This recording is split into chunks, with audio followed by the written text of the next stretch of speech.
विद्यार्थी मित्रांनो, नमस्कार. बायोलॉजी मराठी या चॅनलमध्ये आपणा सर्वांचे मनपूर्वक स्वागत. तर मागील लेक्चरमध्ये आपण रिप्रोडक्शन म्हणजे काय आणि रिप्रोडक्शनचे टाईप्स कोणकोणते आहेत याचा अभ्यास केला आहे. तर या लेक्चरमध्ये आपण सेक्सुअल रिप्रोडक्शन्स म्हणजे काय याचा अभ्यास करणार आहोत. तर सेक्सुअल रिप्रोडक्शन्स पाहण्याच्या अगोदर आपल्याला फ्लावरचं स्ट्रक्चर समजणं खूप गरजेचं असतं. तर आपला जो काही लेसन नंबर फर्स्ट आहे, reproduction in a lower and higher plant, यामधील पार्ट्स ऑफ टिपिकल फ्लावर याचा स्टडी आपण डिटेलमध्ये करणार आहोत. जर तुम्ही पाहिलं असेल तर फ्लावरचा स्टडी आपण 7th स्टँडर्डमध्ये, 8th स्टँडर्डमध्ये, 10th स्टँडर्डमध्ये, 11th मध्ये देखील आपण केलेला आहे. तरी देखील आज आपण फ्लावरचं स्ट्रक्चर डिटेलमध्ये समजून घेणार आहोत. तर सर्वप्रथम फ्लावर म्हणजे काय, तर त्या फ्लावरची आपण डेफिनेशन सुरुवातीला पाहणार आहोत. अगदी सिंपल आहे. Flower is defined as highly modified and condense reproductive tip of shoot specially design for sexual reproduction. तर आपण इथं 11वीमध्ये the structure of the typical angiospermic प्लांटचा आपण स्टडी केला होता. तर typical angiospermic plant consist of main 2 part. One is the root and another one is the shoot. म्हणजे जो वनस्पतीचा भाग जमिनीखाली असतो त्याला आपण रूट असं म्हटलं जातं, आणि जो भाग वनस्पतीचा जमिनीच्या वरती असतो त्याला आपण शूट असं म्हटलं जातं. डेफिनेशन अगदी सोपे आहे त्याच्या. The part of a plant which is present below the soil surface is called as the root and the parts of the plant which is present above the soil surface is called as the shoot. तर शूटमध्ये विविध part आहेत, जसं की shoot consist of stem, its branches, leaf, flower and fruit. परंतु या सगळ्या पार्टपैकी flower हे अगदी हायली मॉडिफाईड आहे आणि अगदी कंडेन्स आहे. पहा, तुम्ही फ्लावरचं स्ट्रक्चर पाहिलं अगदी कॉम्पॅक्ट असतात आणि condense reproductive tip of shoot. तुम्ही पाहिलं असेल की शूटच्या अगदी टिपलाच काय असतात की फ्लावर प्रेझेंट असतात, आणि the flower specially design for the sexual reproduction. यानंतर या टिपिकल फ्लावर कसे असतात याचा आपण स्ट्रक्चर्स पाहूया.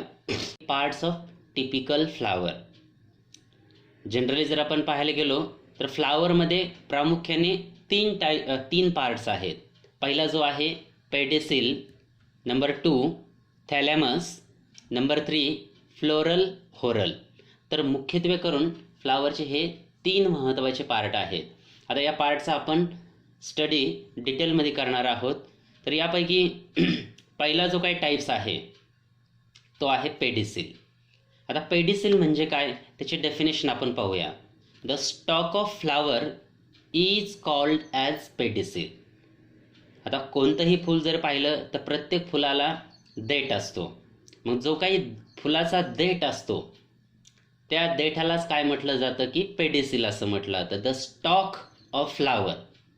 आता हा जो काही स्टॉक किंवा देठ जो असतो, तर काही फुलामध्ये तुम्ही पाहिलं असेल तर हा अगदी लहान असतो, काहीमध्ये मोठा असतो, तर काहीमध्ये हा ॲब्सेंट असतो. म्हणून सेकंड पार्ट दिले, stock may be short, long and absent. त्यानंतर तिसरी टर्मिनॉलॉजी पाहूया आपण. The flower with stock is called pedicellate और स्टॉक फ्लावर. म्हणजे ज्या फ्लावरला स्टॉक प्रेझेंट असतो किंवा ज्या फ्लावरमध्ये देठ असतो त्याला काय म्हटलं जातं, पेडिसिलेट किंवा त्याला स्टॉक फ्लावर असं म्हटलं जातं. त्याचं एक्झाम्पल रोज आहे. आपण गुलाब ज्या ठिकाणी धरतो, गुलाबाला धरण्यासाठी जे काही देठ असतो त्यालाच काय म्हटलं जातं की स्टॉक असं म्हटलं जातं, आणि हा स्टॉक त्या रोजमध्ये असतो. म्हणून रोज ही जी काही प्लांट आहे याला पेडिसिलेट फ्लावर्स असं म्हटलं जातं. The stalkless flower is called non-pedicellate or sessile flower. आता तुम्ही जर काही असे फ्लावर पाहतात की त्या फ्लावरला देठच नसतो, म्हणून त्याला काय म्हटलं तर स्टॉकलेस फ्लावर्स असं म्हटलं जातं, आणि त्यालाच that is called as a non pedicellate किंवा त्याला सेसाईल फ्लावर असं म्हटलं जातं. याचं बेस्ट एक्झाम्पल आपल्या सगळ्यांच्या परिचयाचं असणारं ते म्हणजे आहे सनफ्लावर. कारण सनफ्लावर डायरेक्टली स्टेमला अटॅच असतात, त्याला कसल्याही प्रकारचे स्टॉक किंवा त्याला देठ नसतात. तर आता या पेडिसिलचं फंक्शन काय आहे ते आपण पाहूया. तर याचं पहिलं फंक्शन आहे पहा, number 1, it connect flower to stem. म्हणजे फ्लावरला स्टेमला कनेक्ट करण्याचं काम कोण करत असतात तर पेडिसिल करत असतात. कारण आपण पाहतो की जे काही फ्लावर्स असतात हे फ्लावर आणि जे काही ब्रँचेस किंवा जे काही स्टेम्स असतात या दोघांच्या मध्ये पेडिसिल प्रेझेंट असतो. त्यानंतर सेकंड फंक्शन आहे याचं, it conduct food and water from stem to flower. Generally food आणि वॉटर म्हणजे फूड कंडक्ट करण्याचं काम फ्लोएम करत असतात आणि वॉटर कंडक्ट करण्याचं काम झायलम करत असतात. परंतु स्टेमपासून किंवा ब्रँचेसपासून फ्लावरचे जे काही विविध पार्ट असतात, फॉर एक्झाम्पल जसं की आपण पाहतो कॅलिक्स असेल, करोला असेल, अँड्रोशियम्स असतील किंवा गायनोशियम्स असतील, या सर्व पार्टला फूड अँड वॉटर सप्लाय करण्याचं काम पेडिसिल करत असतात. आणि तिसरं अतिशय महत्त्वाचं एक फंक्शन आहे, it kept flower on a proper height. जे काही फ्लावर्स असतात किंवा जे काही फूल असतात या फ्लावरला एका प्रॉपर हाईटपर्यंत ठेवण्याचं काम पेडिसिल करत असतात. तर या ठिकाणी एक तुमच्या मनामध्ये शंका उपस्थित झाली असेल की फ्लावर हे एका प्रॉपर हाईटला का असायला पाहिजेत. कारण तुम्हाला सगळ्यांना माहितीच आहे की फुलामधील जे काही मेल गॅमेट असतात हे नॉन मोटाईल असतात. म्हणजे पॉलिनेशनसाठी हे फ्लावर एका प्रॉपर हाईटवर असल्यामुळे पोलन ग्रेन इझिली एका फ्लावरकडून दुसऱ्या फ्लावरकडे ट्रान्सफर केले जाऊ शकतात. तर अशा प्रकारे पेडिसिल आहे. त्यानंतर आपला दुसरा जो काही पार्ट आहे नंबर 2, दॅट इज द थॅलॅमस. आता थॅलॅमसचा स्टडी अगदी सिंपल आहे, त्याची डेफिनेशन आपण सुरुवातीला पाहूया. आता या ठिकाणी तुम्ही जर पाहिलं असेल या पेडिसिलच्या वरचा भाग थोडा फुगलेला असतो, त्याला आपण सोलन पार्ट असं म्हटलं जातं. तर त्याची डेफिनेशन दिली पाहिजे या ठिकाणी, the terminal end of the pedicel is swollen or expanded and represents floral axis called as the thalamus. किंवा पेडिसिलचा जो काही वरच्या टोकाचा भाग हा कसा असतो की सोलन झालेला असतो, त्यालाच काय म्हटलं जातं की थॅलॅमस असं म्हटलं जातं. तर आता थॅलॅमसमध्ये जर तुम्ही पाहायला गेलात, in a typical flower thalamus consist of 4 compactly arrange node and 3 highly condensed internodes. तर नीटसाठी अतिशय महत्त्वाचा क्वेश्चन आहे पहा की फ्लावरमधील जो काही थॅलॅमस असतात या थॅलॅमसमध्ये कॉम्पॅक्टली 4 नोड्स असतात आणि 3 हायली कंडेन्स्ड इंटरनोड्स असतात. कारण हे नोड्स आणि इंटरनोड्स याचा यूज फ्लोरल होरल प्रोड्यूस करण्यासाठी होत असतो. म्हणून लक्षात ठेवा की flower consist of compactly 4 nodes and 3 internodes. तर याचं फंक्शन आपण पाहूया. पहिलं फंक्शन आहे, node produces the circle or whorls of modified leaves. थोडक्यामध्ये सांगायचं म्हणजे जे काही कॅलिक्स, करोला, अँड्रोशियम आणि गायनोशियम्स असतात हे प्रोड्यूस करण्याचं काम नोड्स करत असतात. त्यानंतर नंबर 2 फंक्शन आहे याचं, 4 मॉडिफाईड लिव्ज कॉल्ड फ्लोरल होरल. म्हणजे जे काही नोडपासून 4 मॉडिफाईड लिव्ज प्रेझेंट होतात त्या 4 मॉडिफाईड लिव्जपासून 4 फ्लोरल होरल प्रेझेंट होतात, सच as the calyx, Corolla, androecium and gynoecium. यानंतर तिसरा जो काही आपला पार्ट आहे तो आहे फ्लोरल होरल्स. तर फ्लावरमध्ये जर आपण पाहायला गेलो, the typical flower consist of main 2 groups किंवा फ्लोरल होरल हे दोन प्रकारचे असतात. त्यामधील पहिला जो काही फ्लोरल होरल्स आहे that is the accessory or non essential whorls आणि नंबर 2 इसेन्शियल होरल्स. तर तुमच्या लक्षात आलं असेल की फ्लोरल होरल्स हे फ्लावरमध्ये दोन असतात. पहिला आहे ॲक्सेसरी आणि दुसरा आहे इसेन्शियल होरल्स किंवा ॲक्सेसरीला तुम्ही नॉन इसेन्शियल होरल देखील म्हणू शकता. आता यानंतर आपण या प्रत्येक होरलचा स्टडी डिटेलमध्ये करणार आहोत.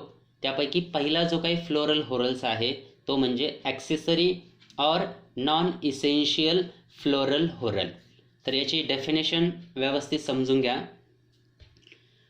तर याची the floral whorl which directly does not takes part in a sexual reproduction but helps the reproduction is called as accessory floral horal. म्हणजे जे काही नॉन इसेन्शियल फ्लोरल होरल्स असतात हे फ्लोरल होरल डायरेक्टली सेक्सुअल रिप्रोडक्शन्समध्ये सहभाग नोंदवत नाहीत but it helps to the reproductions. तर यामध्ये महत्त्वाचे दोन फ्लोरल होरल आहेत. There are 2 types of non essential floral whorl. Number 1 calyx, number 2 corolla. म्हणजे जे काही कॅलिक्स आणि करोला असतात हे दोन फ्लोरल होरल डायरेक्टली सेक्सुअल रिप्रोडक्शन्समध्ये सहभाग घेत नाहीत परंतु ते सेक्सुअल रिप्रोडक्शनला मदत करत असतात. म्हणून याला ॲक्सेसरी किंवा नॉन इसेन्शियल फ्लोरल होरल्स असं म्हटलं जातं. तर याचा स्टडी आपण डिटेलमध्ये करूया. यापैकी पहिला जो काही फ्लोरल होरल आहे कॅलिक्स. आता तुम्ही डायग्रॅममध्ये जर पाहिलं असेल कॅलिक्स म्हणजे जे काही फुलाच्या हिरव्या रंगाच्या पाकळ्या असतात. कारण फुलामध्ये दोन प्रकारच्या पाकळ्या असतात. एक रंगबिरंगी असतात आणि दुसरे असतात की हिरव्या रंगाच्या असतात. मग जे काही ग्रीन कलरच्या पाकळ्या असतात त्यालाच काय म्हटलं जातं कॅलिक्स असं म्हटलं जातं. तर त्याची डेफिनेशन अगदी सिंपल आहे पहा. It is the first and outermost floral whorl of flower. म्हणजे फुलातील सगळ्यात बाहेर आणि पहिल्या नंबरचं जे काही फ्लोरल होरल्स असतात त्यालाच काय म्हटलं जातं कॅलिक्स असं म्हटलं जातं. तर the individual member of calyx are called as the sepal. आता तुम्ही जर पाहिलं असेल फुलामध्ये बऱ्याचशा काही हिरव्या पाकळ्या असतात. या सगळ्या पाकळ्यांना एकत्रित कॅलिक्स असं म्हटलं जातं. परंतु त्यामधील जर आपण एक सिंगल पार्ट बाहेर काढला तर त्याला सेपल असं म्हटलं जातं. म्हणून त्याला काय म्हटलं जातं the individual member of calyx are called as the sepals. आणि ह्या सेपल्स जनरली ग्रीन कलरच्या असतात. Generally the sepals are green in colour. तुम्ही पहा की कॅलिक्स किंवा जे सेपल्स असतात हे ऑलवेज ग्रीन कलरमध्ये असतात. त्यानंतर नीटच्या दृष्टिकोनातून काही महत्त्वाच्या टर्मिनॉलॉजी आहेत यामध्ये. When the sepals are free from one another it is called polysepalous. म्हणजे ज्या वेळेस ह्या सेपल्स त्या फ्लावरच्या बेसपासून फ्री असतात त्यावेळेस त्याला पॉलीसेपॅलस असं म्हटलं जातं. त्याचं बेस्ट एक्झाम्पल आहे रोज आणि दुसरं आहे ब्रासिका. आता तुम्ही पाहिलं असेल की गुलाब जे असतो गुलाबाचे जे काही हिरव्या रंगाच्या पाकळ्या असतात त्या फ्लावरला घट्ट नसतात, त्या फ्री असतात म्हणून त्याला पॉलीसेपॅलस असं म्हटलं जातं. आणि सेकंड टर्मिनॉलॉजी आहे and when sepals are united or fuse with one another it is known as gamosepalous. त्याचं एक्झाम्पल दिले पहा चायना रोज किंवा धोत्रा. तुम्हा सगळ्यांना माहीत असेल की धोत्र्याचं जर फूल तुम्ही पाहिलं असेल तर त्यामध्ये असणारे जे काही सेपल्स असतात त्या सेपल्स त्या फ्लावरला अगदी फ्यूज किंवा युनायटेड असतात म्हणून त्याला गॅमोसेपॅलस असं म्हटलं जातं. तर या कॅलिक्सचं काय फंक्शन असतात फ्लावरमध्ये ते आपण पाहणार आहोत. तर पहिलं फंक्शन आहे कॅलिक्सचं. The main function of the calyx is to enclose the floral flower in a bud condition. म्हणजे जे काही फ्लावर्स असतात, या फ्लावरमधील जे काही बाकीचे जे काही फ्लोरल होरल्स असतात, या सर्व फ्लोरल होरलला बड कंडिशनमध्ये प्रोटेक्शन देण्याचं काम कॅलिक्स करत असतात. तुम्ही जर पाहिलं असेल, कळी जी असतात, त्या कळीमध्ये जे कॅलिक्स असतात हे पूर्णपणे त्या फ्लावरला कव्हर करत असतात. म्हणजे इन अ बड कंडिशन जे काही फ्लोरल होरल्स असतात त्याला प्रोटेक्शन देण्याचं काम कॅलिक्स करत असतात. त्यानंतर दुसरा याचं महत्त्वाचं फंक्शन आहे to protect the essential organ from injury rain. म्हणजे जे काही मेकॅनिकल इंजुरी असेल किंवा पाऊस असेल यापासून त्याचं प्रोटेक्शन करण्याचं काम देखील कॅलिक्स करत असतात. आणि तिसरं फंक्शन आहे being green it can produces food by the process of photosynthesis. तुम्हा सगळ्यांना माहीतच आहे, ग्रीन कलर म्हटलं की त्यामध्ये क्लोरोप्लास्ट प्रेझेंट असतात. आणि ज्यावेळेस क्लोरोप्लास्ट असतात त्यावेळेस त्या प्लांटमध्ये फोटोसिंथेसिस ही प्रोसेस होत असते. फोटोसिंथेसिस डेफिनेशन आठवा, आपण मागच्या वर्षी स्टडी केली होती. Photosynthesis is the process by which organic food are synthesized in a green plant. म्हणजे जे काही ऑर्गॅनिक फूड मटेरियल किंवा कार्बोहायड्रेट हे ग्रीन प्लांटमध्ये काय होतात, सिंथेसाइज होतात. परंतु कशापासून? From inorganic substances such as the carbon dioxide and water CO2 and H2O with the help of chlorophyll pigment and in presence of sunlight. म्हणजे या कॅलिक्स ग्रीन कलरचे असतात, म्हणून ह्या कॅलिक्स काय करत असतात की फोटोसिंथेसिसच्या साहाय्याने फूड मटेरियल प्रोड्यूस करण्याचं काम करत असतात. आता यानंतर नंबर 2चं जे काही फ्लोरल होरल्स आहे दॅट इज द करोला. करोलाची डेफिनेशन आपण पाहूया. Corolla is the second floral whorl of flower which is usually larger in a size and inner to the calyx. Corolla हे 2 नंबरचं फ्लोरल होरल आहे आणि हे कॅलिक्सच्या आतमध्ये प्रेझेंट असतात. म्हणून याची डेफिनेशन अगदी सिंपल लक्षात ठेवा. Corolla is the second floral whorls and which is present inside the calyx, that is called as the corolla. त्यानंतर नंबर 2, जसं आपण कॅलिक्समध्ये पाहिलं होतं की individual unit of calyx is called as the sepal, तसंच या ठिकाणी पण आहे पहा, individual unit of corolla is called as the petal. म्हणजे जे काही फुलामधील विविध पाकळ्या असतात त्यापैकी एक पाकळी जर आपण बाजूला काढली तर त्या पाकळीला पेटल असं म्हटलं जातं. आणि generally petals are variously coloured and attractive.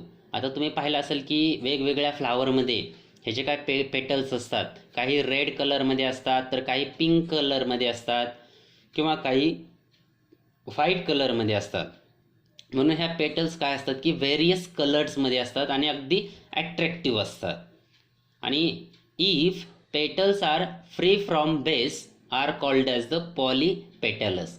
म्हणजे ज्यावेळेस ह्या पेटल त्या फ्लावरच्या बेसला फ्री असतात त्यावेळेस त्याला पॉलीपेटलस असं म्हटलं जातं. त्याचं एक्झाम्पल आहे रोज.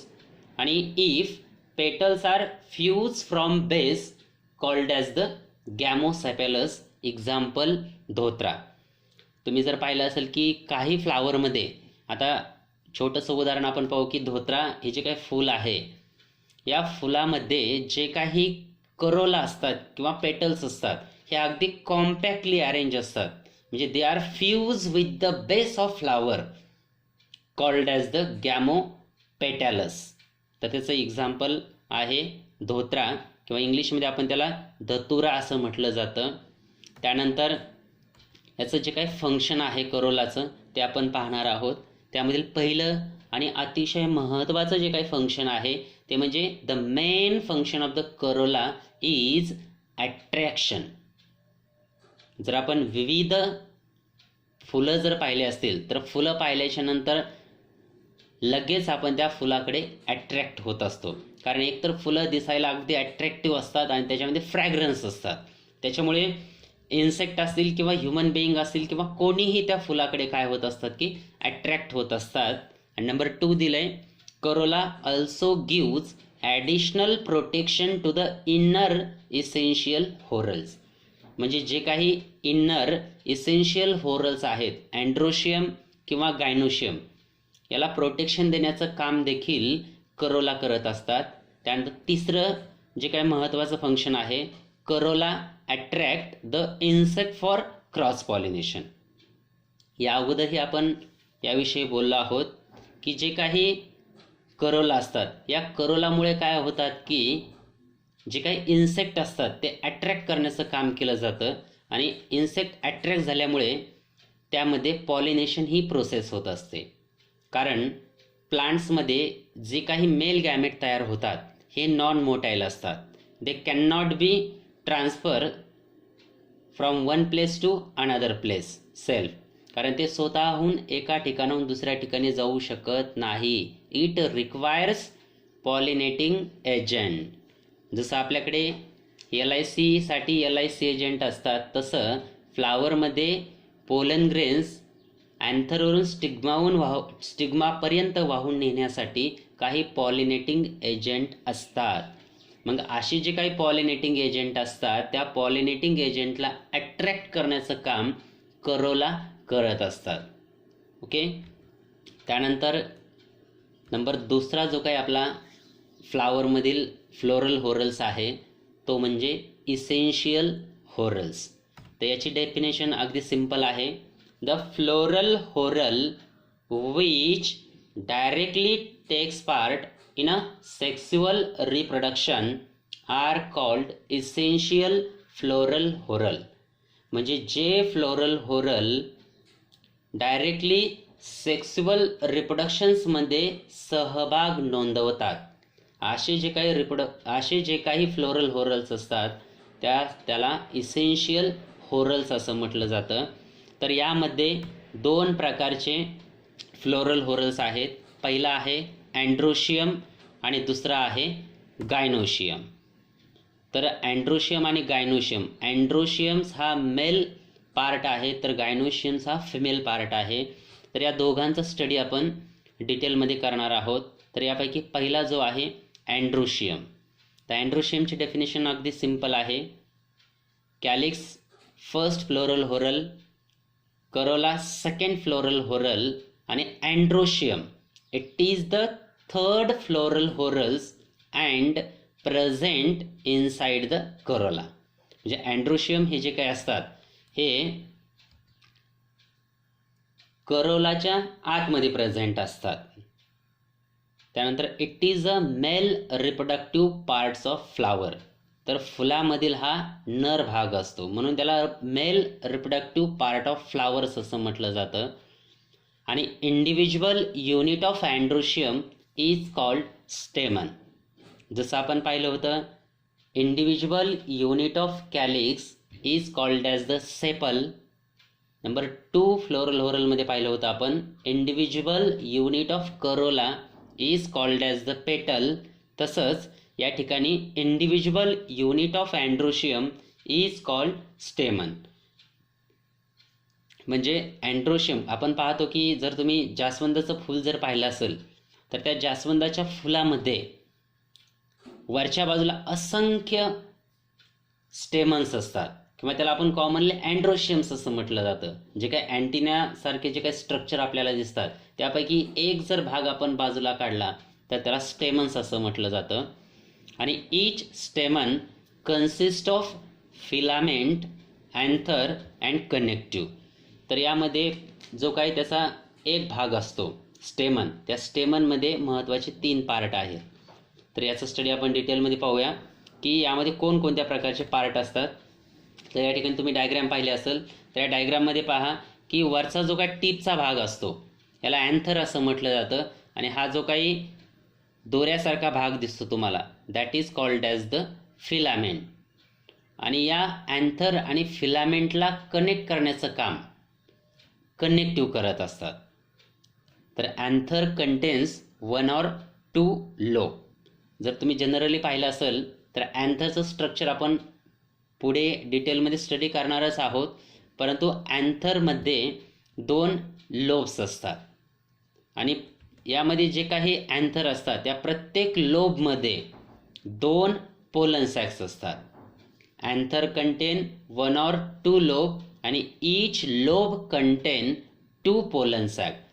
म्हणजे तुम्ही या ठिकाणी लक्षात ठेवा की अँथरमध्ये 2 लोब्स आहे आणि जर एका लोबमध्ये जर 2 पोलन सॅक्स असतील तर अँथरमध्ये एकूण 4 पोलन सॅक्स असतात.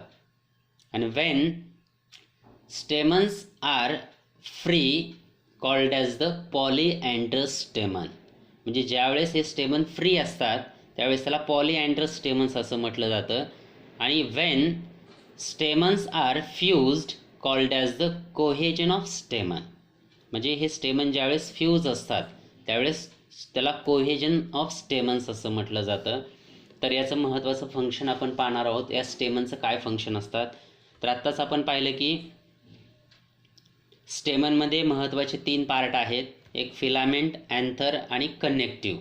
तर यापैकी जो काही टर्मिनलचा पार्ट आहे अँथर, या ठिकाणी तुम्ही पाहिलं असाल हे जे अँथर असतात तर या अँथरचं मेन फंक्शन आहे anther produces the pollen grain which produces 2 mail gamete. म्हणजे अँथरचं मेन फंक्शन काय असतात की ते पोलन ग्रेन प्रोड्यूस करत असतात. त्यानंतर दुसरं जे काही फंक्शन आहे filament gives support to anther. म्हणजे अँथरला सपोर्ट देण्याचं काम फिलामेंट करत असतात. आणि तिसरं जे काही फंक्शन आहे किंवा जो काही तिसरा पार्ट आहे कनेक्टिव्ह, तर एक connective connect the anther and filament. म्हणजे अँथर आणि फिलामेंट या दोघांना कनेक्ट करण्याचं काम कनेक्टिव्ह करत असतात. तर अशा प्रकारे हे अँड्रोशियमचं स्ट्रक्चर आहे. यानंतर आपल्याला दुसऱ्या नंबरचं जे काही इसेन्शियल फ्लोरल होरल आहे that is called as the gynoecium. आता या ठिकाणी तुम्ही डायग्रॅम पाहिले असेल. गायनोशियमची आपण डेफिनेशन पाहूया. It is the 4th and innermost floral whorls of flower.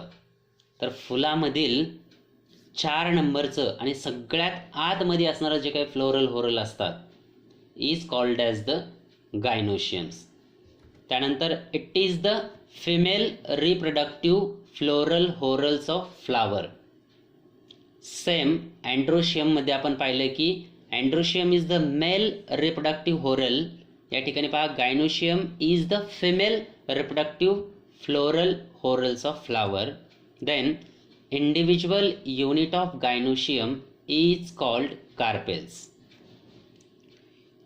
जसं कॅलिक्सला सेपल म्हटलं जातं, करोलाला पेटल असं म्हटलं जातं, अँड्रोशियमला स्टेमन असं म्हटलं जातं, तसंच गायनोशियमच्या एका भागाला कार्पेल्स असं म्हटलं जातं. आणि carpels are free called as the apocarpous pistil. म्हणजे ज्यावेळेस ह्या कार्पेल्स फ्री असतात त्यावेळेस त्याला अपोकार्पस पिस्टिल असं म्हटलं जातं. त्याचं एक्झाम्पल आहे पहा मिकेलिया. आणि when carpels are fuse called syncarpous pistil. त्याचं एक्झाम्पल आहे चायना रोज.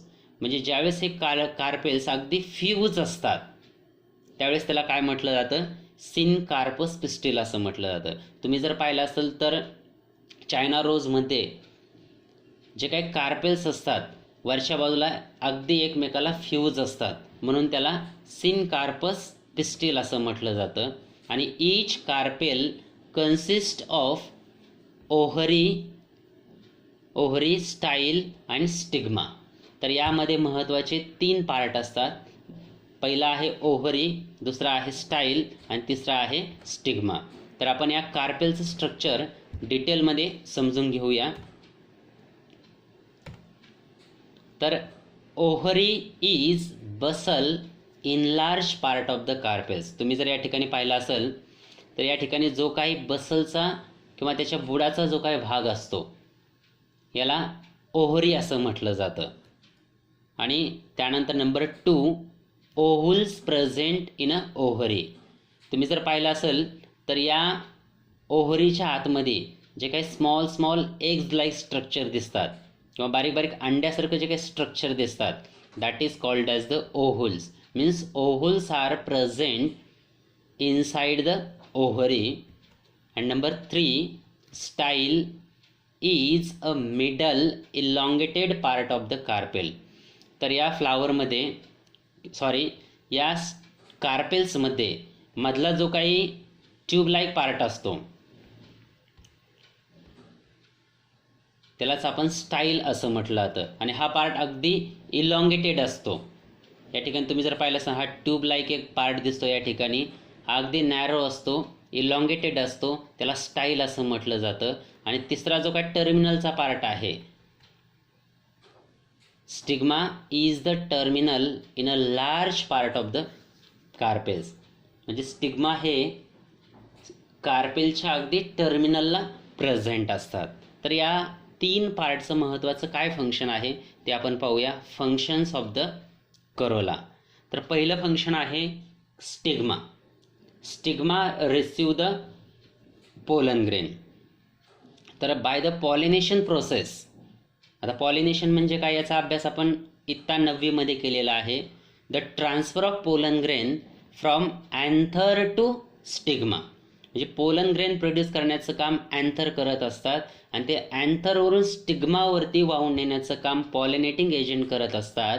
आणि ज्यावेळेस राईट पोलन ग्रेन राईट स्टिग्मावरती पडतात त्यावेळेस त्या पोलन ग्रेनला रिसीव्ह करण्याचं काम स्टिग्मा करत असते. तर आपण नंतर डिटेल्समध्ये पाहणारच आहोत की पोलन पिस्टिल इंटरॅक्शन काय असतात. त्यानंतर नंबर 2 फंक्शन आहे स्टाईल कंडक्ट पोलन ट्यूब. म्हणजे ज्यावेळेस पोलन ग्रेन हे स्टिग्मावरती जर्मिनेट होतात आणि जर्मिनेट झाल्याच्या नंतर त्यामध्ये एक स्मॉल ट्यूब तयार होते, त्याला पोलन ट्यूब असं म्हटलं जातं. आणि ही पोलन ट्यूब स्टिग्मापासून ते ओव्हल्सपर्यंत किंवा ओव्हरीपर्यंत वाहून नेण्याचं काम स्टाईल करत असतात. आणि नंबर 3 आहे after fertilization ovary develops into fruit and ovules into seed. म्हणजे ज्यावेळेस मेल गॅमेट हे स्टिग्मापासून ओव्हलपर्यंत वाहून नेले जातात, त्यानंतर त्यामधील मेल गॅमेट हे त्या ओव्हरीमध्ये किंवा ओव्हलमध्ये असणाऱ्या फिमेल गॅमेटसोबत फ्यूज होतात, त्यालाच आपण फर्टिलायझेशन असं म्हटलं जातं. आणि ज्यावेळेस फर्टिलायझेशन होतात, फर्टिलायझेशन झाल्याच्या नंतर त्या ओव्हरीचं रूपांतर फ्रूटमध्ये होतात आणि ovules get converted into the seed. तर विद्यार्थी मित्रांनो, जर तुम्हाला हा व्हिडिओ आवडला असेल तर या चॅनलला सबस्क्राईब करा आणि इतरांना देखील शेअर करा. आणि जर काही सजेशन असतील तर कमेंट बॉक्समध्ये लिहा. थँक्यू.